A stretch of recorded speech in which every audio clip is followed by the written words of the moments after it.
what we're talking about Chapter 12, and we're talking about the pre-organization and pre-operating expenses for a bank. To start a bank, you have to apply with the government, and this is called the application for a de novo bank, or a bank which is new. And you have to tell the government why you want the bank in this particular location, what is the assessment area you're going to be serving, or the area that you will serve, and where is the competition from other banks, and where would your bank fit, and why. And then you have to tell the regulators something about the potential for business, like how many loans you're going to get in the first 6 months, in the first year, income and expense statement, assets and liabilities, a whole thing. And the government would not talk to you or even accept an application before you hire a president for that bank and a chief financial officer for that bank and a chief credit officer for that bank. Now, imagine who's going to accept this position with a new bank unless this bank is heavily capitalized. In the good old days, about 15 years ago, required about $3 to $5 million of capital to start a bank. It cost about $150,000 to $200,000 to go through the pre-organizational expenses. Today, it requires minimum of $15 million capital to start a bank, and at least $1.5 million to $2 million of pre-organizational expenses to start a bank. And that's, of course, a very prohibitive cost. In our case, when we started, we had a lot of deficiencies. We were a very small group. We decided to rely on ourselves, not to go out hat in hand, getting the people in oil-producing countries to chip money in. And it was a very difficult road.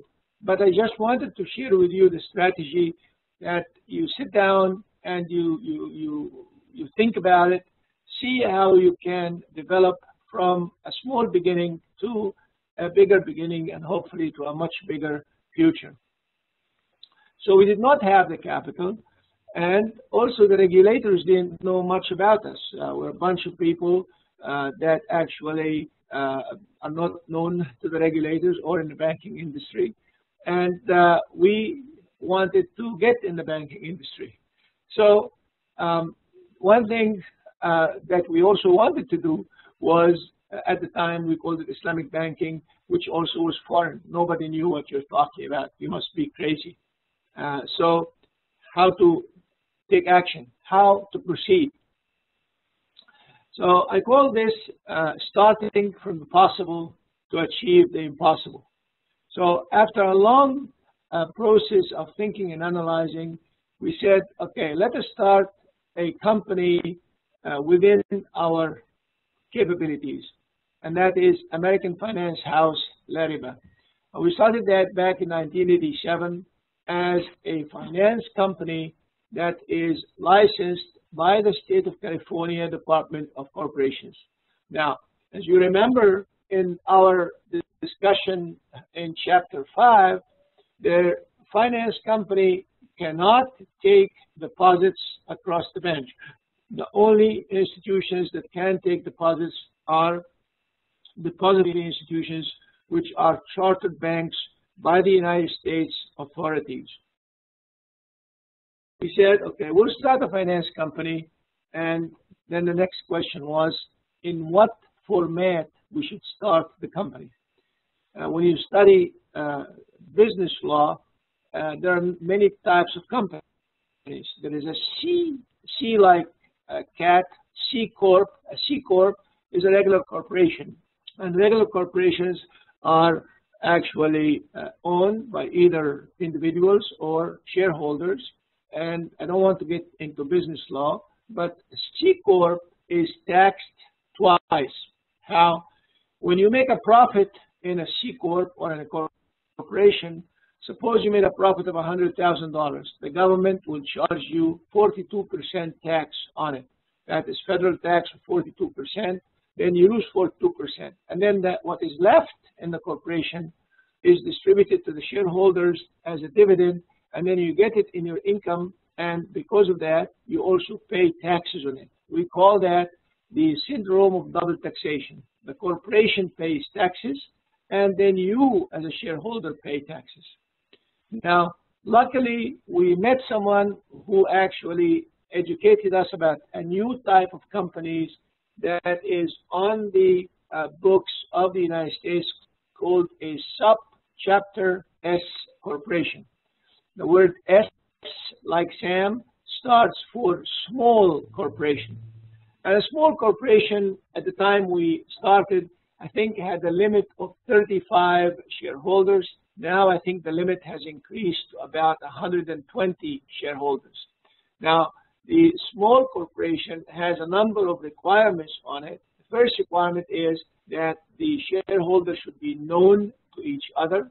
And the second thing is it should be a small corporation, and it has some limitations on the capital.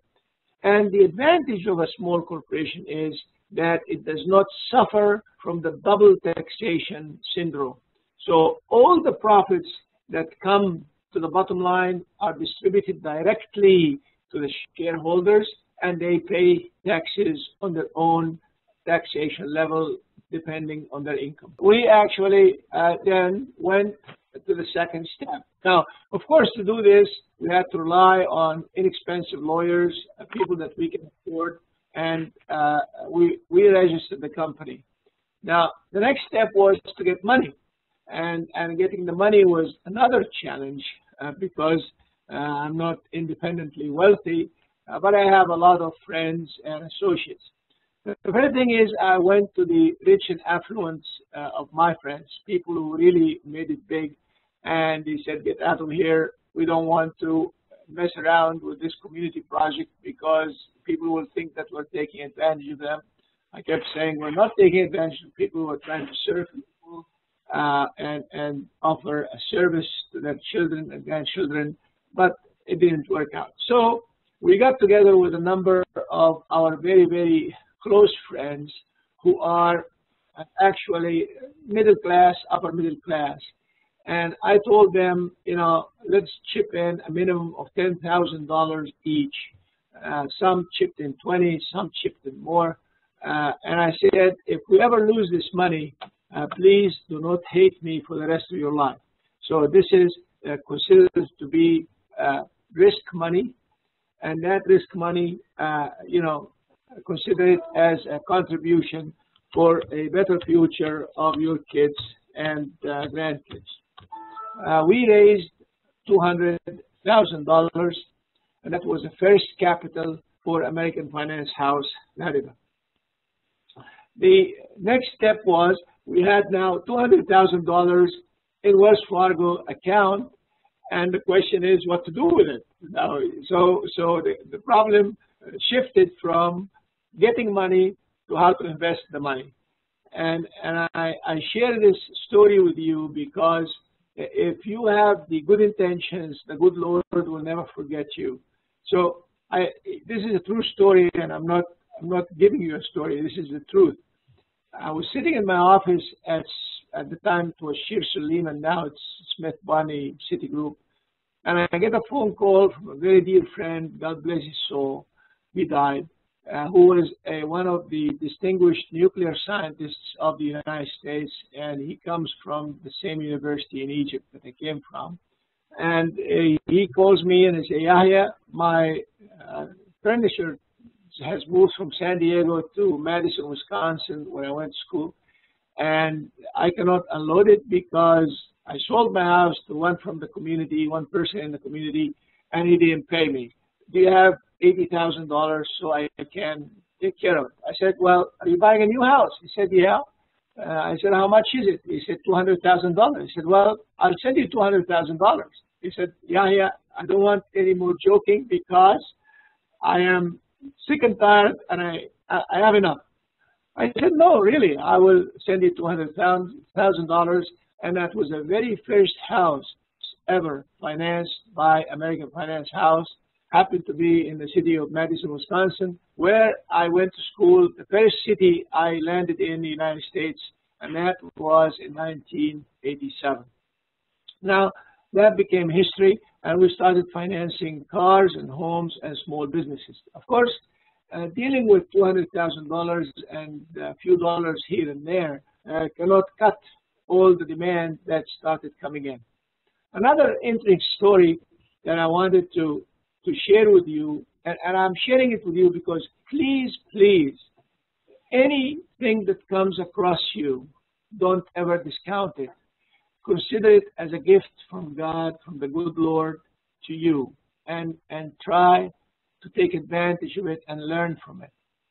One day, I was walking into the offices of American Finance House. Of course, I was working at Shearson Lehman or Citigroup, earning a living. I was volunteering my time at American Finance House, Lariba.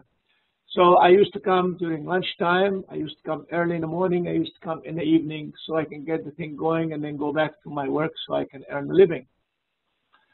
I was walking in, and then coming out of the door, a very sad young man, very upset. So I said, I introduced myself, and I said, what are you upset about? He said, you know, I came here to finance a computer for $3,500, and he rejected me. So I said, come, let's talk.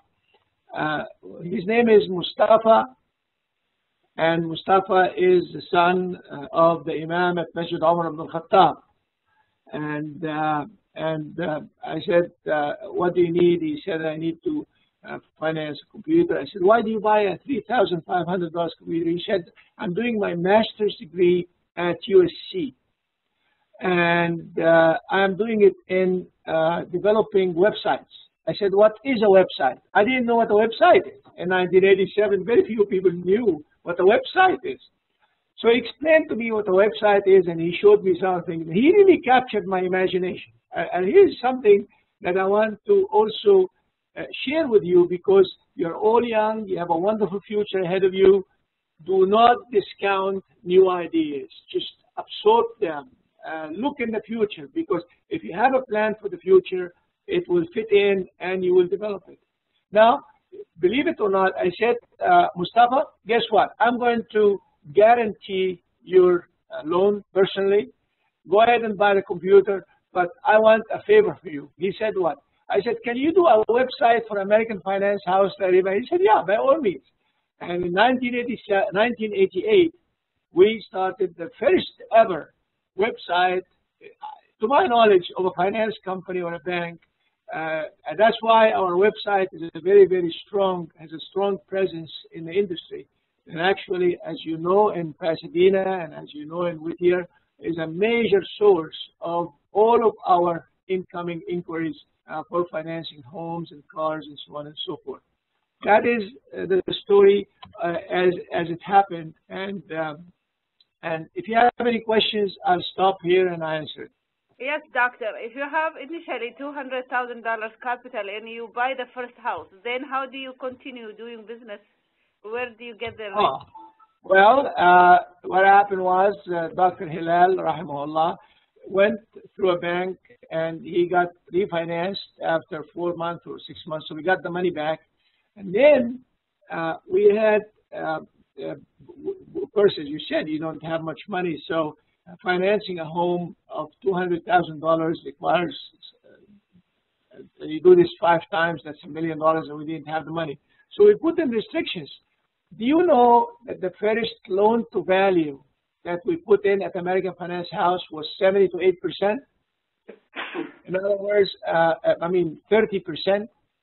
Now, if you want to buy a home for $100,000, you have to have $70,000. So the loan to value was 30%. And when I researched the beginning of the mortgage industry in America, guess what? When the mortgage industry in America started, the loan to value was 30%, and the highest was 40%, and it slowly went to what we have today, 80, 90, 95% loan to value. But that meant that we only can finance a home once every 4 months. We can finance a car once every month. We can finance a small business equipment and stuff like that once every 3 or 4 months.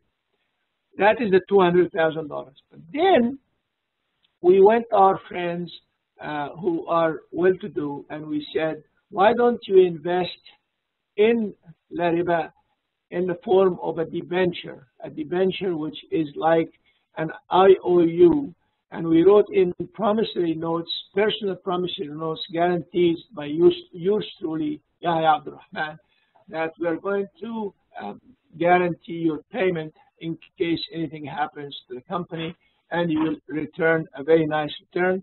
And they had to be, the only requirement in the United States, if you do this, is that the person who does that, invest with you, should be what we call a sophisticated investor, an accredited investor, a person who knows the risk of investing. And that was the beginning of what you have on your ledger, Maria, is what we call a special investor, right, Maria? Yes, yes, Doctor. Right. That was the beginning of it. And that's how it started. But then, of course, as you said, you can't do much with 500,000 capital or 600,000 money. So we went to ask people to deposit money with us. They always told us we want to have FDIC insurance on our deposits. And that actually prompted us in 1991 to start looking for a bank. And that was the beginning of our trip into banking. Now, why did we want to have a bank? Because, first of all, it's FDIC insured, so everybody would deposit money with us. And, of course, it adds the credibility of the American banking system to what we are doing. And we wanted to create a pool of wonderful men and women like you. I mean, without you and each and every one of you, we wouldn't have had this happen at all. And God willing, we're going to expand it and make it bigger and more effective in the United States and beyond. So I have here a number of slides on the benefits of offering a banking alternative in the United States, what I call RF banking. And it is in the book, and I will ask you to please read it carefully. And the last, this slide, for instance, says that we wanted to create healthy competition between the riba-based conventional banks and banking products and the RF banking products and services. And in my humble opinion, we're not out to destroy the riba-based banks or the conventional banks. First of all, we're too small. We're just a little ant compared to them. We are out there to offer an alternative to our customers.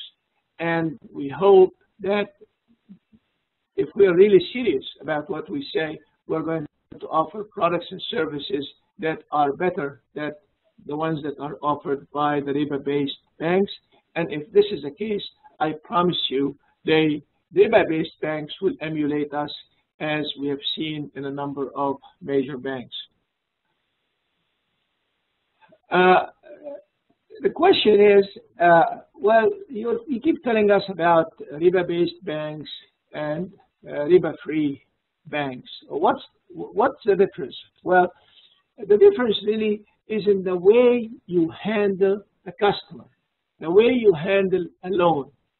If you go to any regular conventional bank and apply for a car loan, you will sit down, you fill in an application, and the loan officer will sit down and tell you, well, we're going to rent you money. He will not say rent, but we're going to give you a loan of $30,000, and the rent on it is going to be 6%, and the monthly payment will be such and such. But he will not stop there, because the banker in the riba-based bank is trained to increase the size of his loan portfolio. His mission is to get you to borrow more.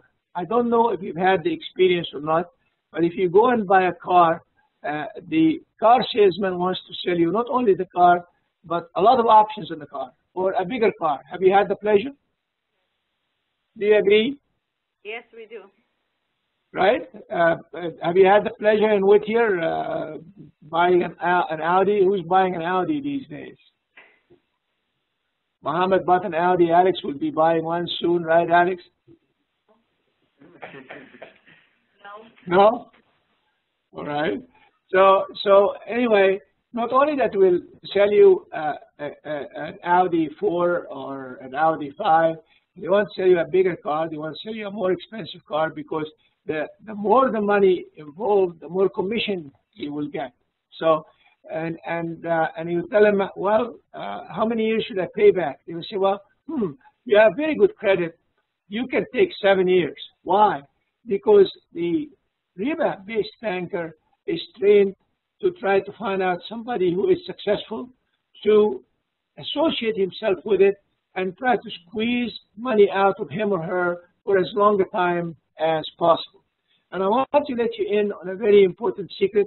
And when you go back to your offices, Daniel and Alex and Anwar and so on, look at the amortization schedule, and Wajia and Bill, all of you, look at the amortization schedule of a 30-year home financing. You will find that it takes 7 years of monthly payments to start making a dent, a small dent in the principal. Do you understand what I'm saying? That the monthly payments will be 99% or more interest and a very small portion in principal. And it starts making a dent in 7 years. That's why most of the riba-based bankers enjoyed it. First of all, America used to be a very mobile country. The average staying time of a family in America was 3 to 5 years in the same home, for two reasons. Number one, of course, the family grew. We have kids, and the kids grew, so they wanted to go into a bigger home. And the second reason was the job market was very mobile. If you stayed in one place for 3 years or 4 years in the past, then it's too long. You got to go to another company so you can get promotions, then you can get bigger, and so on and so forth. So what happened? What happened is that every 5 to 6 years, you start the process over again. So you pay off and you start over again. So you live in debt for the rest of your life. And that is the whole idea of a riba-based banker. So it is very simple. He's got his computer program. You plug in the amount of money to be financed, how many years, how much is the rent, 5%, 6%, and unknown is the monthly payment. Now, if you go to a riba-free banker, that is not what you are trained to do, and I hope this is what you're trained to do. First of all, we want to get to know the family. We want to know who is this family. Some customers complain that we want a copy of the resumes, and we want to know the resume of the family because we want to know the background. We want to know how many kids they have. We want to know their income. Why? Because we want to make sure that when we make a financing for them, that this financing fits with their lifestyle, fits with their cash flow, and we are not in the business to dig a deeper hole of debt for these people. This is a cultural thing. It is not, oh, what's the difference? It's the same numbers. Oh, it's the same percentage. It's the culture. It's the way of thinking. It's the way of helping people live a new lifestyle. It's not the lifestyle of spend, spend, spend. Rent money, rent money, rent money. Use your plastic to spend more. It's a lifestyle which is the lifestyle that made America what America is today or has been in the past.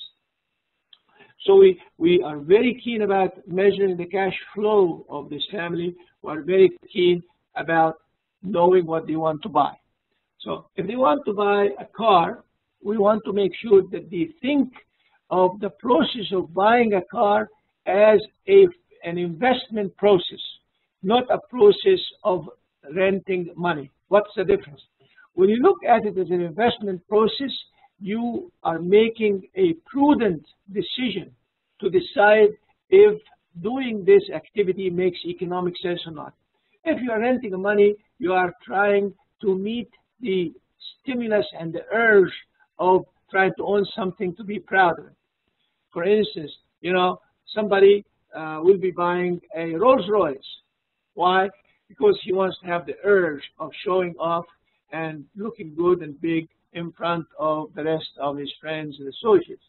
And buying a car is actually an investment process, and that is the culture that we want to bring in. That is the training that we want each and every one of you to think of. We look in the market, find out how much is the leasing rate of a similar car. We look in the market to find out if that leasing rate is consistent from one area to another, from one company to another company. And you get 3 estimates, we get 3 estimates, and we calculate the rate of return on investment of owning this car. And on that basis, we calculate the monthly payment. Now, the other thing I wanted to tell you about, and I think we explained that last time in great detail, is the fact that if a customer comes to you as a trained RF banker and he's looking for $200,000 and we think that he only needed 100, we will tell him, Mr. Customer, you only need 100 or 150, not 200. And why is that? We'll show him why is that. And if he comes and says, well, I want to get $100,000, and we ask him, what do you want to use the money for? And he says, none of your business. He's not your customer, because it is my business. Because as we said before, that money is a non-fungible or fungible. It is fungible. And when I give it to you, Mr. Customer, then it is yours. And I cannot claim it back because now I'm entrusting you with it to invest in it. And that's why our motto as a bank, our motto as a company is we do not rent money, we invest in you as our customer. And I will let you read chapter 12 in more details.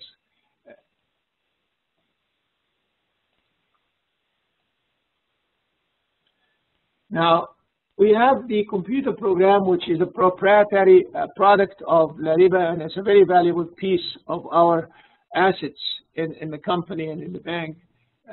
It calculates the rate of return on investment. Now, that rate of return on investment is the most important decision-making tool. So you may be a customer who makes a lot of money. You may be a customer who has wonderful ratios, financial ratios. You may be a customer that is got an 800 FICO credit rating, but then the investment didn't make sense. The rate of return was 1% and 2%. We'll tell you, Mr. Customer, that is not a prudent investment. We strongly recommend that you back off. We think that this property is either overpriced or it doesn't make economic sense to buy. And that is the value we bring in, the value of thinking as an investor, as a prudent investor. Why? Because you become extravagant, you burn your money. You know, in the culture of the last years of the 20th century, in Northern California, in Silicon Valley, all of these start-up companies, you know what they called it? The rate of burning money. Did you ever hear that terminology? They used to call it the rate of burning money. They would raise about $100 million, and they say we are burning money at the rate of $200,000 a month or $500,000. We do not burn money. We respect money because it's a tool that will reflect the profitability or loss of a certain project. So that is what we do. So you compare what we do to what is done in the riba-based banks. We have a long process, much longer than a regular bank. Now, we go to the next episode, and that is, now we want to look for a bank. And I want to tell you, it took us 8 years to find this bank. We started in 1990, and we actually closed on the bank in 1998, January 1998. And I wanted to share this with you, all of you, because you should be proud of what you all have contributed to. It is not done by one man. It is done by many, many of you, actually all of you. Without you, we wouldn't have had this, and you should be proud of yourself. It's a wonderful story, part of history that you are part of it. So here's a list of what we can afford. So when we go looking for a bank, this is what I want to look. It's like going out and looking for a car. You know, there are 2 ways of looking for a car. One way is just to go out, you know, wandering around from a car lot to a car lot.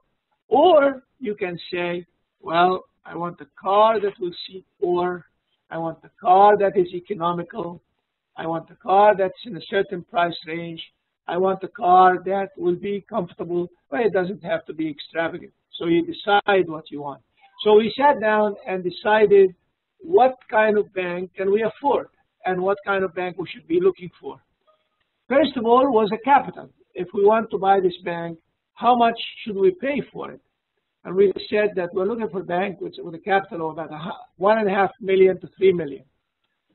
Very few banks at the time would qualify for this. And the second thing was a loan portfolio. Now, from my experience in banking, you can hide any bad loan you want. Of course, if you have a large loan portfolio, like 400 loans, 500 loans, you can hide 2, 3, 4, 5 bad loans. So we wanted a loan portfolio that is as small as possible. Why? Because my promise to myself and to my team was that we will do the due diligence on the loan portfolio on our own, loan file by loan file.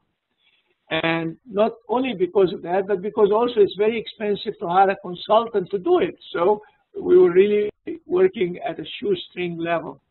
So we wanted the loan portfolio as small as possible, 10 million, 15 million, and so on. And then what charter are we looking for? As you know, there are two types of banks. Now, there is state banks, and if it's a state bank, it's very limited in where it can operate. It only can operate in the state it is licensed in, unless you get some special permit to go to another state with reciprocity and so on and so forth. Or a national bank. If it's a national bank, then it is regulated by the OCC and the Department of Treasury. It's a federally chartered institution, and that allows you to cross the boundaries from one state to another much easier than a state bank. And then where to have the bank, the location of the bank. Of course, we wanted a bank that would serve Los Angeles County and Orange County, and we were looking somewhere in between the two counties. And we found the Bank of Whittier. Bank of Whittier at the time, its capital was about $2.9 million. Its loan portfolio was, I think, about $8-9 million. Its assets were about $32 million. And it was not doing very well. As a matter of fact, the bank was under something called MOU, Memorandum of Understanding, which means it was a troubled bank. The portfolio was not doing well. It was losing money. Management was really in shambles, and it was not a very good bank. So we went in and we started negotiating. We negotiated with an old person who was actually in the printing business. And he didn't know much about banking, but I said, Mr. Ghanam, why are you in this bank? He said, well, listen, I discovered I'm paying this bank interest more than actually the dividend and the profit I can do, so I started buying the shares. So he owned 60% of the bank. So we agreed with him to sell the shares. Well, it turns out that he didn't know much about the law of the land, and he said, I'm going to sell you my shares. Well, the law of the land, and this is very important to know, is you cannot front the rest of your shareholders.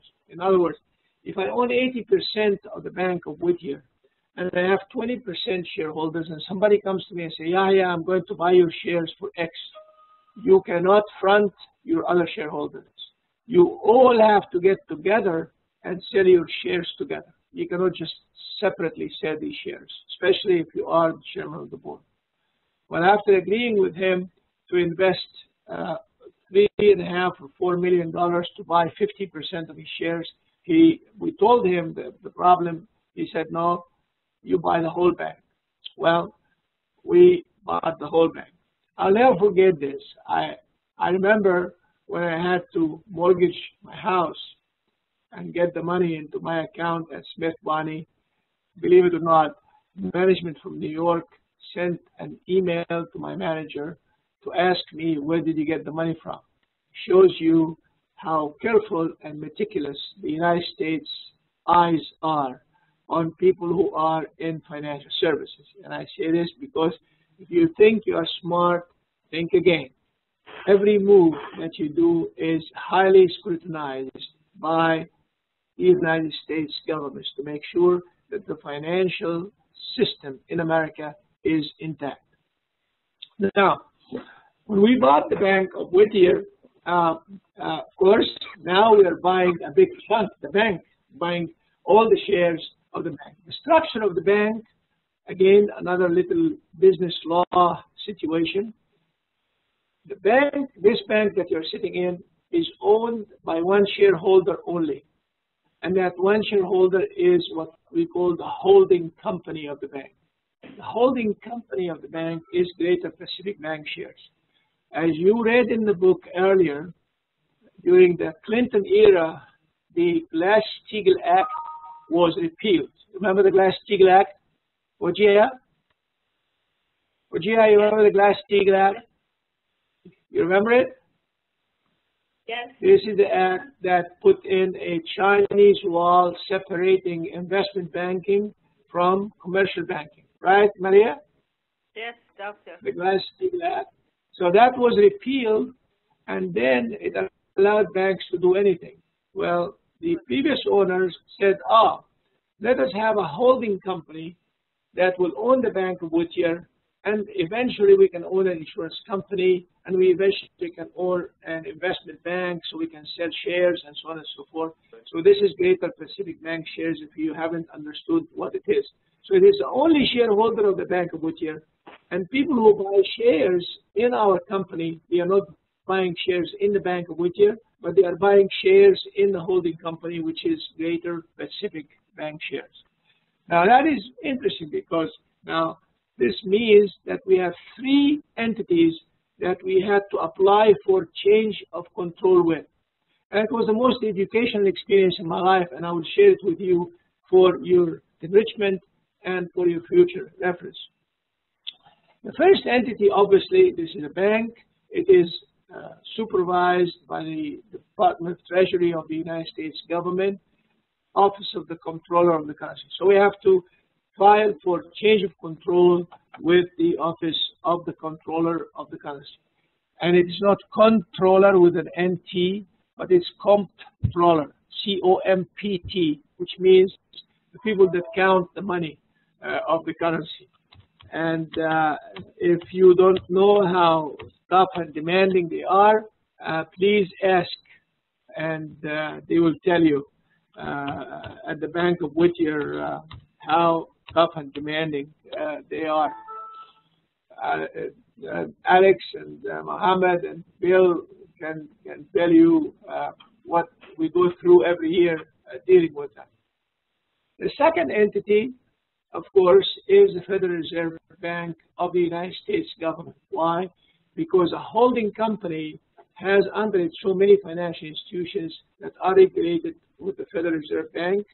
And we dealt not only with the Federal Reserve Bank in Washington, D.C., but the branch of the Federal Reserve Bank in San Francisco, which is the Federal Reserve Bank of San Francisco. Remember, when I introduced you to the Federal Reserve System, how many Federal Reserve regional banks do we have? How many, Bill? 7. How many, Anwar? 9. How many? 9. 9. How many? Huh? How many, Alex? 12. There are 12 regional banks in the United States, actually. The 9 that you remember are the number of board of directors members, Anwar. That's where the 9 comes from. All right? So the Federal Reserve Bank of San Francisco, that's the second entity that we have to deal with. And the third entity is, of course, the bank is FDIC insured, so we have to file control FDIC. Do you know how long it took us of application to change control until the time we got the bank? 11 months. 11 months. And in order to cut the cost, the legal cost, we agreed with the lawyer, Gary Findley. I said, listen, Gary, we don't have much money and you understand. He said, no, I understand. So we would prepare the documents ourselves, respond to the questions, and then send them back to the lawyer to have a review. And by the way, this is the process we use until today to cut cost and legal expenses. And we would send it to the regulators. You will not believe the kind of detailed digging the regulators go through to get to know who you are. As a matter of fact, when I was asked to attend the closing meeting of all of this so they can give us a change of control, I had to have a conference call with our lawyer, of course, with the OCC, both OCC Washington, D.C. and OCC in California, with the Federal Reserve Bank both in Washington, D.C. and in San Francisco, and the Federal Deposit Insurance Corporation. Now, not only that all of these people were sitting down and asking questions and so on, I told them the following. I told them I want to make two comments. Number one, what God is asking us to win paradise is much easier than getting a license to operate a bank in the United States. And this is a true statement. And the second thing is that you fellows know about me and my shareholders and our families more than our parents would know about us. And that was the end of it.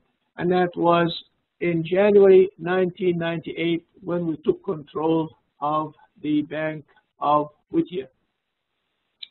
Now, but that we thought that this is the beginning of a wonderful future, and that our problems have been solved. And if this is the case, think again, because that was the beginning of a real tough experience that we are challenging ourselves with until today. First thing is, we got the thing, and the first thing the board of directors of the previous board of directors did, they just left the bank. So we ended up with a bunch of desks and open space and a bunch of disgruntled employees, and we didn't know what to do. So, and a president who thought that, you know, he is the guy who's going to realize what he realized. But to make a story short, you can read the rest of it. We changed two presidents, couldn't hack it, and I had to take early retirement and a number of steps backward to go and run the Bank of Whittier. When we started running the Bank of Whittier in 2003, the Bank of Whittier had only 2 employees left in it, and what we did, it was Mike Abdelati, Muhammad Abladi, and I. And through the invisible hand of God, the man that helped us start La Riba and put the computer system together and so on appears on the scene. His name is Abdullah Tag from Turkey. And he calls me up and says, I'm here in town. I said, what are you doing? As if God had sent him to help me out. And the 4 of us went to the Bank of Whittier, and there was nothing. And I want to tell the Bank of Whittier people, Alex, Bill, Daniel, Wajiha, Ghada, Anwar, and I hope I didn't miss Alex. I'm telling you, the computers at the Bank of Whittier were used as typewriters. The accounts loaded on the Bank of Whittier Navigator system were actually all messed up. It took us meticulous going through about 1,500 accounts that were messed up because they didn't know how to board a last name before a first name sometimes, and the others did the first name after that. Just unbelievable. But anyway, we got it licked, we organized it, and here is a list of the things that we promised the regulators, because the regulators said, well, fellas, if you don't shape up, we're going to close your bank. I said, no, I took early retirement, I left everything behind, and I'm going to go and fix this bank before we lose the investment of our shareholders. Turning the bank around required that we rectify all the regulatory concerns as soon as possible. We wanted to increase the bank capital. We wanted to stress the quality in our services, and the slogan we have started then was, we do not rent money, we invest in our customers. And by the way, I would like to write it down as we invest with our customers, but the regulators prohibited us from doing that because banks cannot invest with customers. They can metaphorically say we invest in customers but not with customers. You know the difference, right? Investing with and investing in customers. We wanted to control the bank expenses, make it very tight. The tradition of printing on both sides of the paper started then. We said we want to use both sides of the paper so we can cut the cost of the paper and be socially responsible. And most importantly, we took the decision that this business was just hiring a person with 40 years of banking experience or 20 years of banking experience is not enough. We're going to hire highly educated and highly qualified staff members, and we wouldn't mind training them, and I'm sure each and every one of you is a product of this philosophy. We wanted to use the best technologies available. We wanted to improve the bank facilities. As a matter of fact, this bank did not have offices like you see. This bank had an open space, desk after desk after desk, all in shambles, wires, and so on. It was really in a bad shape. And we improved the facilities to get the feel that you are in a private bank, that you are visiting with your family, and we wanted to achieve competitive profitability. We wanted to increase the loan portfolio to reach 70 to 75% of the total deposits. And how much are we sitting at now, Alex? 64, 65%? Yes. Okay, we want to improve the quality and expand the bank's loan portfolio using RF financing for the first time as a discipline. And we wanted to attract deposits from new customers. We wanted to offer a credit card service through an outside company because we did not want to deal with riba. So, and we told our customers on the front page, I don't know if you noticed it or not, on the front page of the Bank of Whittier, we said that dealing with credit cards is prohibited from a Sharia standpoint, and that we're offering this as a service, and we encourage you to pay it before the end of the month so you can avoid paying riba. Matter of fact, the regulators called me up and they said they have never seen a bank encouraging their people to pay as soon as possible. Because most banks like them to sit in credit card debt as long as possible so they can make as much money as they can. And we wanted to develop an image that would fit with community responsibility. We also wanted to have bank policies. The bank never had policies. And we had to start a policy system. All the policies that you have on the W drive and on Alex's files and Muhammad and so on, all these policies did not exist. We started those from scratch.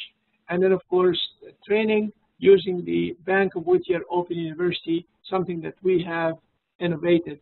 And we wanted to enhance the security. ADT was not there. We did not have any security concept of what it should be. There was no bank. We want to improve the quality of the service, the computer systems, the deposit base, and operating expenses, reduce it, and increase the bank income if we can. Now, here are some of the samples of what we implemented in the management of the bank, and some of these I learned from my 18 years experience in an investment bank, and believe me, that was a wonderful education for me. First thing, all incoming and outgoing mail and faxes had to be reviewed by a senior manager. Why is that? Because if you can get on top of this, you will know the pulses of your organization. Why? If you get to review the incoming and outgoing mail, you will know the billing, the invoices, who you are dealing with. If you know what is incoming and outgoing, you will right away be the first one to know that there is a problem, there is a complaint, there is a legal problem that you have to deal with. Same thing with the faxes.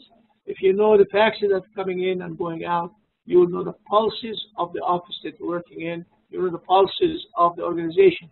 And also you will discipline people before they go and shoot things out to the world. They will be able to be scrutinized, and you will have a second opinion on things before they're sent out. Of course, we have a culture of authorizing faxes before they're sent out, of authorizing letters before they're sent out. Now, some of the supervisors sign blindly, and that's their prerogative. But I always told all our staff, all of our associates, to please make sure if your supervisor signs before he reads it, go to him and tell him, I want you to read it. That's why I want your signature. Don't just be happy that he signed and you run and do it or send it and so on and so forth. Make sure that he reads it because he owes it to you that he gives you his or her opinion as your supervisor. Of course, hiring new employees and the quality of the employees that we hired, and this is a whole process that we innovated. We wanted men and women who are the best in their field, who are the best way they were raised by their families, people who say the truth, people who honor the trust, and I'm very happy we find each and every one of you. And if you don't believe me, ask people who have come and visit us. You'll find you a wonderful, homogeneous group of men and women, very cheerful, very well-raised, and very high quality, and I'm honored to work with you all. And the two mottos that we're socially responsible and we do not rent money. Finally, we put on our website what we call our code of ethics, and this is the 10 golden rules of our code of ethics. We do not speculate with people's money and trust. We fulfill our promises, so we do not make promises hastily. We think very carefully about what we promise. We respect money because money respects those who respect it. We do not forget our moral responsibility to local communities. We do not discriminate. We invest in our clients. We are socially responsible. We are sensitive about who we deal with. You know, we do not evaluate people based on how much money they have. We evaluate people on who they are, how they earn their money, and the quality of persons they are. We are conservative, and we look at each and every one of you as our partners in the business. Any questions? Is the river still Chapter S despite its growth? The river is still Chapter S, and it's doing very, very well. Why you were looking for a bank that's existing? Why didn't you open a new bank like you did for? Oh, because opening a new bank was a very expensive undertaking. You had to spend upfront before you do anything at least $1 million to $1.2 million. We didn't have this kind of money. We're very poor. Yeah. So we wanted to have something that is running and operating. So.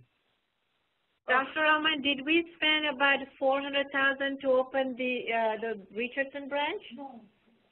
No. The Richardson branch cost about $220,000, $230,000, and believe me, we could have spent much more money on that.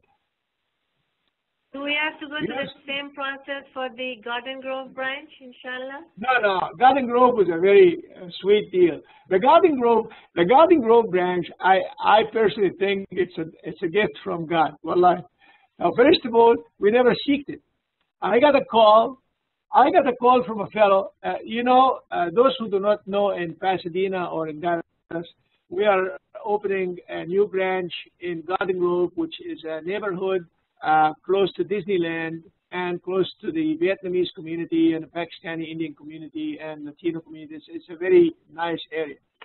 And I got a call from a friend of mine, and he said that I have a friend who wants to come and talk to you. I said, yeah, welcome. So he comes to me and he says that I am a very affluent person. He owns, how many gas stations? 12 or 14, Alex. And very affluent. And he said, I am opening a new shopping center concept. And in that shopping center, we're going to be selling fresh fruit and fresh vegetables, fresh poultry and meat, all halal. And I'm going to surround it with restaurants and eatery places. And I'm going to have a juice bar. I'm going to have a Middle Eastern restaurant, Lebanese restaurant, Pakistani Indian restaurant, Vietnamese Chinese restaurant, Persian restaurant, bakery, Parisian bakery. I'm going to have it's a wonderful thing. and I'm going to have Seattle-based coffee, which is owned by Starbucks, and I'm going to need a bank, and I want your bank to come. I said, sure, by all means. So the bank branch we have, he has actually, the rent on the bank is about $1,500, and he takes care of all the arrangements. So we have a wonderful operation, which we're going to start as what we call a loan production office until we get the proper certifications and so on, and then it will be a full service bank. What is the requirement to open another branch? Oh, you have to justify for opening the branch. You have to, I hope I made the point that anytime you want to do something in the financial industry, you have to get approvals from the government. So the first requirement is to prove to the government that it makes economic sense to go and open a branch. You have to have a market share. Why are you addressing this market? And so on and so forth. And it has to fit with your business plan.